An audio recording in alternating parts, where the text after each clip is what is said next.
Hello વિદ્યાર્થી મિત્રો, good afternoon. Bharatbhai વ્યાસના જય શ્રી કૃષ્ણ, જય માતાજી. ચેપ્ટર 5 વિજ્ઞાન અને ટેકનોલોજીનો વારસો.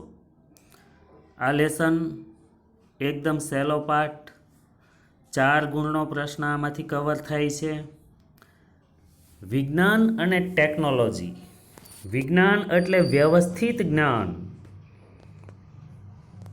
અગમ નિગમનું નહીં, જો આમ હોય તો આમ થાય એમ નહીં, પણ કાર્ય અને કારણ વચ્ચેના સિદ્ધાંતો સમજાવતું જ્ઞાન, વ્યવસ્થિત જ્ઞાન.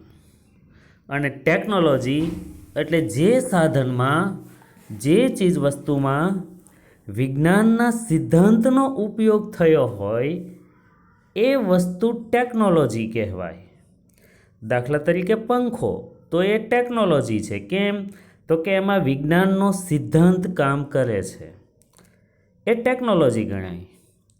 એટલે કે વિજ્ઞાનનો વ્યવહારમાં ઉપયોગ લેવામાં આવે એને ટેકનોલોજી કહેવામાં આવે. તો વિજ્ઞાન અને ટેકનોલોજીનું મહત્ત્વ સ્પષ્ટ કરો, આવો પ્રશ્ન આવે. વિજ્ઞાન અને ટેકનોલોજીએ વિશ્વના દેશોને એકબીજાની નજીક લાવી દીધા.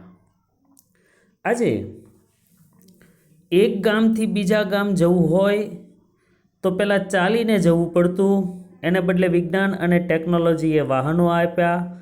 અરે ઝડપી અંતર કાપતા જેટ વિમાનોની મદદથી અને યાનની મદદથી એક ખંડમાંથી બીજા ખંડમાં પહોંચી શકાય, એક ગ્રહમાંથી બીજા ગ્રહમાં જઈ શકાય. આટલો ઝડપી યુગ આવ્યો અને આ વિજ્ઞાન અને ટેકનોલોજીથી શક્ય બન્યું. વિશ્વના દેશો એકબીજાની નજીક આવી ગયા, આંતરરાષ્ટ્રીય વ્યવહાર સરળ બન્યો, સહયોગ વધ્યો, નવો અભિગમ ઉદ્ભવ્યો. વિશ્વના દેશો વિશ્વ શાંતિ અને સહ અસ્તિત્વ માટે જાગૃત થયા. વિશ્વ શાંતિ અને સહ અસ્તિત્વ માટે જાગૃત થયા એનું કારણ છે વિજ્ઞાન અને ટેકનોલોજી. વિજ્ઞાન એટલે વ્યવસ્થિત જ્ઞાન અને ટેકનોલોજી એટલે વિજ્ઞાનનો વ્યવહારુ ઉપયોગ. હવે આગળ તપાસીએ કે ભારતે વિજ્ઞાન અને ટેકનોલોજીમાં વિશ્વને શું આપ્યું. આપણો દેશ નાનો દેશ ભારત, અને ભારતે વિશ્વને વિજ્ઞાન અને ટેકનોલોજી ક્ષેત્રે શું આપ્યું, આપણો વારસો કયો, એ આપણે તપાસીએ.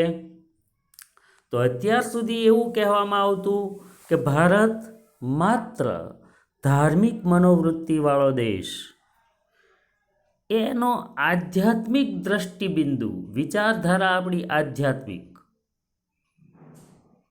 ભલા એ વિજ્ઞાન અને ટેકનોલોજીમાં વિશ્વને શું આપે, પણ સાબિત થયું કે ભારતની ધાતુ વિદ્યા, રસાયણ વિદ્યા, નાલંદા વિદ્યાપીઠ કે જ્યાં રસાયણ ભઠ્ઠી હતી અને રસાયણ શાળાઓ હતી, રસ રત્નાકર અને આરોગ્ય મંજરી જેવા પુસ્તકો, આપણી વૈદક વિદ્યા, ચરક અને સુશ્રુત જેવા ઋષિઓ કે જે પ્રસૂતિ સમયે જોખમી ઓપરેશન અને એવી ટ્રીટમેન્ટ આપતા, કાન નાકની બુટી એ સમયમાં સાંધી આપતા.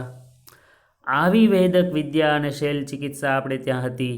આપણા ગણિતશાસ્ત્ર આર્યભટ્ટે કદાચ શૂન્યની શોધ ન કરી હોત તો આજે ગણિત શાસ્ત્રમાં ક્રાંતિકારી ફેરફારો ન થયા હોત. આપણું ખગોળશાસ્ત્ર કે ભાઈ ગુરુત્વાકર્ષણના નિયમો ભારતે બ્રહ્મ સિદ્ધાંત પુસ્તકની અંદર પ્રચલિત કરેલા છે. ઉપરાંત આપણું જ્યોતિષશાસ્ત્ર, વ્યાકરણ, ભૌતિકશાસ્ત્ર, આ બધા વિજ્ઞાનમાં ભારતનો ફાળો મહત્ત્વનો છે.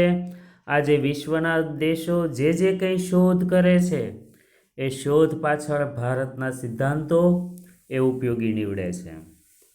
આમ ભારતે ધાતુ વિદ્યા, રસાયણ વિદ્યા, વૈદક વિદ્યા, ગણિતશાસ્ત્ર, ખગોળશાસ્ત્ર, જ્યોતિષશાસ્ત્ર, વ્યાકરણ, ભૌતિકશાસ્ત્ર આવા વિજ્ઞાનમાં મહત્ત્વનો ફાળો વિશ્વને આપ્યો છે. ભારત માત્ર કલા, ધર્મ, શિક્ષણ અને તત્વજ્ઞાન નહીં, આ દેશ માટે એવું કહેવાય કે આ કલાનો દેશ, ધાર્મિક દેશ, કલા, શિક્ષણ, ધર્મ કે તત્વજ્ઞાનનો નહીં પણ વિજ્ઞાન અને ટેકનોલોજીમાં પણ ભારતનો સિંહ ફાળો છે. સંશોધનના અંતે જાણવા મળ્યું કે ભલે ભારતનું દ્રષ્ટિબિંદુ વિચારધારા આધ્યાત્મિક છે, પણ એની સાથે સાથે આપણા વૈજ્ઞાનિક દ્રષ્ટિબિંદુ છે. ભારતની વિચારધારા આધ્યાત્મિક, જેમ કે માળા ફેરવવી એ આધ્યાત્મિક વિચારધારા છે, એની સાથે વૈજ્ઞાનિક દ્રષ્ટિબિંદુ એ છે કે આંગળીના અગ્ર પોઈન્ટ માળા ફેરવવાથી ફ્રેશ થાય, જેનાથી એટેક ક્યારેય ન આવે, હૃદય રોગ ન થાય. આ છે વૈજ્ઞાનિક દ્રષ્ટિબિંદુ. વિચારધારા ધાર્મિક છે. આંગણામાં તુલસીનો છોડ વાવવો એ વિચારધારા આપણી ધાર્મિક, પણ એની સાથે વૈજ્ઞાનિક દ્રષ્ટિબિંદુ છે, કેમ કે તુલસી એ કફનાશક અને ઔષધિમાં શ્રેષ્ઠ ગણાય છે. આમ ભારત કોઈ પણ કાર્ય કરે એમાં વિચારધારા વૈજ્ઞાનિક હોય, પણ દ્રષ્ટિબિંદુ વિચારધારા આપણી આધ્યાત્મિક હોય, પણ આપણો દ્રષ્ટિબિંદુ એ વૈજ્ઞાનિક હોય. તિલક કરવું આધ્યાત્મિક વિચારધારા છે, પણ એની પાછળનો વૈજ્ઞાનિક દ્રષ્ટિબિંદુ છે. આમ ભારતના સિદ્ધાંતો, મોટાભાગના સિદ્ધાંતો પશ્ચિમના દેશોએ જે શોધ કરી એમાં ઉપયોગ થયો છે. હવે એક પછી એક વિજ્ઞાન અને એમાં ભારતે આપેલું પ્રદાન આપણે તપાસીએ. સૌથી પહેલાં જોઈએ ધાતુકલા. તો ધાતુકલાનો 4 ગુણનો પ્રશ્ન પૂછાય. પ્રાચીન ભારતીય ધાતુકલા વિશે લખો. તો પહેલાં 3 પોઈન્ટ યાદ રાખવાના અને 3 પોઈન્ટમાં આપણે એવી સિદ્ધિ બતાવી દેવાની ધાતુ વિદ્યાની કે સાબિત થઈ જાય કે ભારત લોહ પ્રગલન, ધાતુને ઓગાળી અને જુદા જુદા આકાર આપવાની કલા એ ભારતમાં પ્રચલિત હતી. હડપ્પામાંથી ધાતુની નર્તકી મળી આવી. હડપ્પા સંસ્કૃતિમાંથી ખોદકામ કરતા ધાતુની નર્તકી મળી આવી. એ સાબિત કરે છે કે ભારત 2 કલા જાણતું હતું. એક તો લોખંડને ઓગાળવાનું કામ આજથી 5000 વર્ષ પહેલાં જાણતું હતું, તો જ જુદો આકાર આપીને ધાતુની નર્તકી બનાવી શકાય હોય. બીજું, એ સમયે આપણી નૃત્ય કલા પણ પ્રચલિત હશે, કેમ કે નર્તકીની પ્રતિમા છે. આમ હડપ્પામાંથી ધાતુની નર્તકી મળી આવી. કુષાણ રાજાના સમયની ભગવાન બુદ્ધની પ્રતિમા તક્ષશિલામાંથી મળી આવી. એ પણ જૂની કુષાણ રાજાના સમયની ભગવાન બુદ્ધની પ્રતિમા તક્ષશિલામાંથી મળી આવી.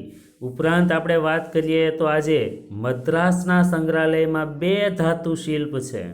એક નટરાજનું શિલ્પ, ચોલ વંશના રાજવીએ નટરાજનું શિલ્પ બનાવ્યું, તાંડવ નૃત્ય કરતા હોય એવા શંકર શિવનું મંદિર કલાની દ્રષ્ટિએ એ આંતરરાષ્ટ્રીય ખ્યાતિ ધરાવે છે, નટરાજનું શિલ્પ. અને બીજું ધનુર્ધારી રામનું શિલ્પ. આ ધાતુના શિલ્પો છે, બેઉ મદ્રાસના સંગ્રહાલયમાં છે. પહેલાં 3 પોઈન્ટ: હડપ્પામાંથી ધાતુની નર્તકી મળી આવી, કુષાણ રાજાના સમયની ભગવાન બુદ્ધની પ્રતિમા તક્ષશિલામાંથી મળી આવી, મદ્રાસના સંગ્રહાલયમાંથી નટરાજનું શિલ્પ ચોલ વંશના રાજવીએ બનાવ્યું, કલાની દ્રષ્ટિએ આંતરરાષ્ટ્રીય ખ્યાતિ ધરાવે.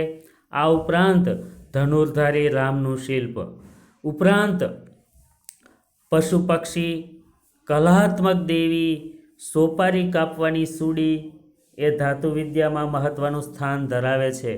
આપણે ત્યાં ધાતુમાંથી પશુ પક્ષીની આકૃતિઓ બનાવાય છે, કલાત્મક દેવીઓ બનાવાય છે અને સોપારી કાપવાની સૂડી એ મહત્ત્વનું સ્થાન ધરાવે. ધાતુ શિલ્પ બનાવવાની પરંપરા 10મી સદીથી શરૂ થઈ, 11મી સદી 10મી અને 11મી સદીમાં શરૂ થઈ. હવે આના પ્રશ્નો જોઈએ તો પ્રશ્ન એવા છે કે પહેલો પ્રશ્ન, ધાતુની નર્તકી કઈ સંસ્કૃતિમાંથી મળી આવી? હડપ્પા સંસ્કૃતિમાંથી. કુષાણ રાજાના સમયની ભગવાન બુદ્ધની તામ્રમૂર્તિ ક્યાંથી મળી આવી? તક્ષશિલામાંથી. મદ્રાસના સંગ્રહાલયમાં કયા બે શિલ્પ સચવાયેલા છે? એક નટરાજનું શિલ્પ, એક ધનુર્ધારી રામનું શિલ્પ. કલાની દ્રષ્ટિએ કયો શિલ્પ આંતરરાષ્ટ્રીય ખ્યાતિ ધરાવે? નટરાજનું શિલ્પ. પશુ પક્ષી, કલાત્મક દેવી, સોપારી કાપવાની સૂડી એ મહત્વનું સ્થાન ધરાવે. ધાતુ શિલ્પ બનાવવાની પરંપરા ક્યારથી શરૂ થઈ? 10મી અને 11મી સદીથી. પછી બીજો પ્રશ્ન 4 ગુણનો, રસાયણ વિદ્યા. રસાયણ વિદ્યા જેને આપણે કેમિસ્ટ કહીએ છીએ, કેમિસ્ટ ડૉક્ટર. રસાયણ વિદ્યા કે જે બધી દવાઓ બને છે, મેડિસિન બને, જુદા જુદા કેમિકલના પ્રયોગ, એ પ્રયોગ કરવામાં આવે, અને એટલે જ તો રસાયણ વિદ્યાને પ્રયોગાત્મક વિજ્ઞાન કહે છે. પ્રયોગાત્મક વિજ્ઞાન કહે છે. એ શેનો અભ્યાસ કરે? તો રસાયણ છે એ ખનિજ, છોડ, બીજ, ધાતુનું નિર્માણ અને એના પરિવર્તનનો અભ્યાસ કરે છે. ખનિજ, છોડ, બીજ અને ધાતુ આના નિર્માણ અને પરિવર્તનનો અભ્યાસ કરે છે. અને આ બધા રસાયણનો સ્વાસ્થ્ય માટે ઔષધિ બનાવવામાં ઉપયોગ થાય છે. તો આ કલા બહુ જૂની છે. ભારતની કલા એમાં રસાયણ વિદ્યા આવે એટલે એક વ્યક્તિ આપણને યાદ આવે જેનું નામ છે નાગાર્જુન. તો નાગાર્જુન એટલે નાલંદા વિદ્યાપીઠના બૌદ્ધ આચાર્ય. જે આપણે નાલંદા વિદ્યાપીઠ વિશે ભણ્યા એના બૌદ્ધ આચાર્ય હતા નાગાર્જુન. નાગાર્જુને રસાયણ વિદ્યામાં જે સિદ્ધિ સાધી છે એણે 2 પુસ્તકો લખ્યા. એક રસ રત્નાકર અને આરોગ્ય મંજરી. આવા 2 ગ્રંથો લખ્યા.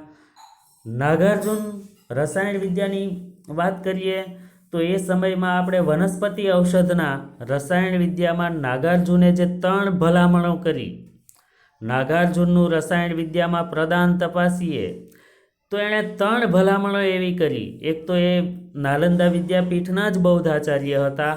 એણે રસ રત્નાકર અને આરોગ્ય મંજરી જેવા 2 પુસ્તકો લખ્યા. આ ઉપરાંત એણે 3 ભલામણ કરી. વનસ્પતિ ઔષધ સાથે રસાયણ ઔષધ વાપરવાની ભલામણ.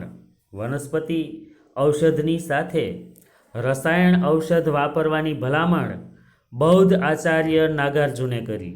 કે ભાઈ એકલા વનસ્પતિ ઔષધ છે, સાચી વાત છે, સારી વાત છે, 2000 ઔષધિનો ભંડાર છે આપણો દેશ, પણ એની સાથે રસાયણ ઔષધ, પારાની ભસ્મ કરીને ઔષધ, રસાયણ ઔષધ વાપરવાની ભલામણ. એણે બીજી ભલામણ કરી, પારાનું ભસ્મ કરી અને ઔષધ વાપરવાની પ્રથા શરૂ કરી. જો નાગાર્જુને રસાયણ ઔષધ વાપરવાની ભલામણ કરી, પારાની ભસ્મ કરી અને એને ઔષધ તરીકે વાપરવાની પ્રથા ચાલુ કરી. નાલંદા વિદ્યાપીઠના બૌદ્ધ આચાર્ય નાગાર્જુન એ પોતે રસાયણ વિદ્યાર્થીઓને શીખવાડતા. એણે નાલંદાની અંદર રસાયણ વિદ્યાના અભ્યાસ અને સંશોધન માટે રસાયણ શાળા અને રસાયણ ભઠ્ઠીઓ શરૂ કરેલી. આજે મોટાભાગની ઘણી સ્કૂલોમાં પોતાની પ્રયોગશાળા નથી કે જેમાં વિદ્યાર્થીઓને ઓક્સિજન વાયુ કેમ બને કે જુદા જુદા પ્રયોગ કરીને બતાવી શકાય. જ્યારે ધન્યવાદ આપવા પડે નાગાર્જુનને કે એ સમયે એમણે નાલંદાની અંદર રસાયણ શાળા અને રસાયણ ભઠ્ઠી શરૂ કરેલી, જેમાં દવાઓ બનતી રસાયણ ભઠ્ઠીમાં અને રસાયણ શાળામાં જુદા જુદા પ્રયોગો થતા. આ ઉપરાંત આપણે વાત કરીએ તો રસાયણ શાસ્ત્રોના ગ્રંથોમાં શેનું વર્ણન છે? તો રસાયણ શાસ્ત્રના ગ્રંથોમાં મુખ્ય રસ, ઉપરસ, 10 પ્રકારના વિષ, ક્ષાર અને ધાતુ ભસ્મ. રસાયણ શાસ્ત્રના ભારતના કોઈ પણ ગ્રંથો લઈએ એમાં મુખ્ય રસ, મુખ્ય રસ અને ઉપરસ, 10 પ્રકારના વિષ, ક્ષાર અને ધાતુ ભસ્મ આ દરેકનો ઔષધિ તરીકે ઉપયોગ થાય છે. અને જેમાંથી જે કેમિસ્ટ હોય એ લોકો આ મુખ્ય રસ, ઉપરસ, 10 પ્રકારના વિષ, ક્ષાર અને ધાતુ ભસ્મના ઉપયોગ કરીને ઔષધિઓ બનાવે છે. એ રસાયણ વિદ્યાની સિદ્ધિ ગણાય. રસાયણ વિદ્યાની 3 સિદ્ધિઓ આમાં આપી છે. રસાયણ વિદ્યાની પરાકાષ્ઠા, જુદા જુદા કેમિકલ ઉમેરીને જે રસાયણ વિદ્યાની 3 સિદ્ધિ એ પણ 2 ગુણમાં આવી શકે. રસાયણ વિદ્યાની 3 સિદ્ધિ, 3 પરાકાષ્ઠા. તો રસાયણ વિદ્યા ખાલી દવાની વાત ન કરી શકાય, પણ વર્ષો પછી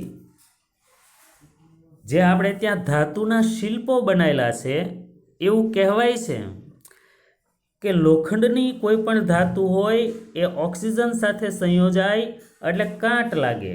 વાતાવરણમાં લોખંડ ખુલ્લું રહે એટલે એને કાંટ લાગે, આવું વિજ્ઞાનમાં ભણ્યા. પણ રસાયણ વિદ્યાની ભારતની સિદ્ધિ તો તપાસો.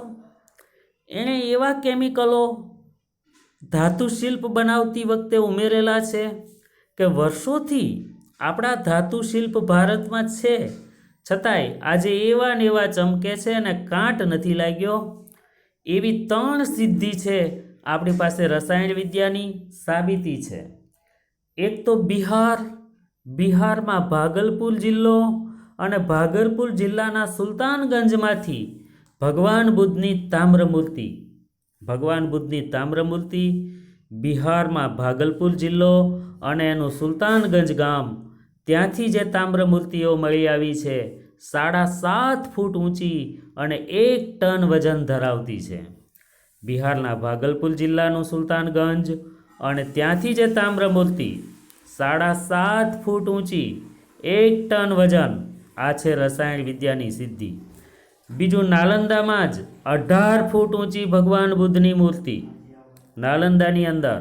અને ત્રીજી તો રસાયણ વિદ્યાની પરાકાષ્ઠા તો એવી છે કે સમ્રાટ વિક્રમાદિત્યે દિલ્હીમાં જે લોહ સ્તંભ બનાવ્યો છે એ રસાયણ વિદ્યાની પરાકાષ્ઠા ગણાય. દિલ્હીનો લોહ સ્તંભ વિક્રમાદિત્ય બનાવ્યો, જેનું વજન 7 ટન અને 24 ફૂટ ઊંચો. વર્ષોથી દિલ્હીમાં અડીખમ ઊભો છે, પણ એ બનાવતી વખતે એમાં એવા રસાયણો અને કેમિકલો ઉમેરેલા છે કે આજ સુધી એ તડકામાં, ઠંડીમાં રહેવા છતાંય એને કાંટ નથી લાગ્યો. આ છે રસાયણ વિદ્યાની સિદ્ધિ. બરાબર છે. તો રસાયણ વિદ્યાના પ્રશ્નો જોઈએ. કયું શાસ્ત્ર પ્રયોગાત્મક વિજ્ઞાન છે? રસાયણ વિદ્યા. રસાયણ શાસ્ત્ર શેનો અભ્યાસ કરે છે? ખનિજ, છોડ, બીજ, ધાતુનું નિર્માણ અને પરિવર્તનોનો અભ્યાસ કરે છે. સ્વાસ્થ્ય માટે ઔષધિ બનાવવા કઈ વિદ્યાનો ઉપયોગ થાય છે? રસાયણ વિદ્યા. નાલંદા વિદ્યાપીઠના બૌદ્ધ આચાર્ય કોણ હતા? તેણે કયા ગ્રંથો લખ્યા? નાગાર્જુન હતા. તેમણે રસ રત્નાકર અને આરોગ્ય મંજરી ગ્રંથો લખ્યા. નાગાર્જુને કઈ 3 ભલામણો કરી? તો પહેલું, વનસ્પતિ ઔષધ સાથે રસાયણ ઔષધ વાપરવાની ભલામણ કરી. બીજું, પારાનું ભસ્મ કરી ઔષધ તરીકે વાપરવાની પ્રથા ચાલુ કરી. નાલંદા વિદ્યાપીઠમાં નાગાર્જુને રસાયણ વિદ્યાના અભ્યાસ અને સંશોધન માટે કઈ વ્યવસ્થા કરી? તો અલગ રસાયણ શાળા અને રસાયણ ભઠ્ઠીની વ્યવસ્થા કરી. રસાયણ શાસ્ત્રોમાં શેનું વર્ણન છે? તો રસાયણ શાસ્ત્રોના ગ્રંથોમાં મુખ્ય રસ, ઉપરસ, 10 પ્રકારના વિષ, ક્ષાર અને ધાતુ ભસ્મનું વર્ણન છે. રસાયણ વિદ્યાની પરાકાષ્ઠા કઈ અથવા તો રસાયણ વિદ્યાની 3 સિદ્ધિઓ કઈ? પહેલું, બિહારના ભાગલપુર જિલ્લાના સુલતાનગંજમાંથી મળેલી ભગવાન બુદ્ધની તામ્રમૂર્તિ 7.5 ફૂટ ઊંચી છે અને 1 ટન વજન ધરાવે છે. નાલંદામાં 18 ફૂટ ઊંચી ભગવાન બુદ્ધની મૂર્તિ. દિલ્હીનો લોહ સ્તંભ સમ્રાટ વિક્રમાદિત્યે બનાવેલો, 7 ટન વજન અને 24 ફૂટ ઊંચો. આટલો સમય ટાઢ અને તડકામાં રહેવા છતાં તેને કાંટ નથી લાગ્યો. આ છે રસાયણ વિદ્યાની સિદ્ધિ. એટલે સુધી રાખીએ વિદ્યાર્થી મિત્રો.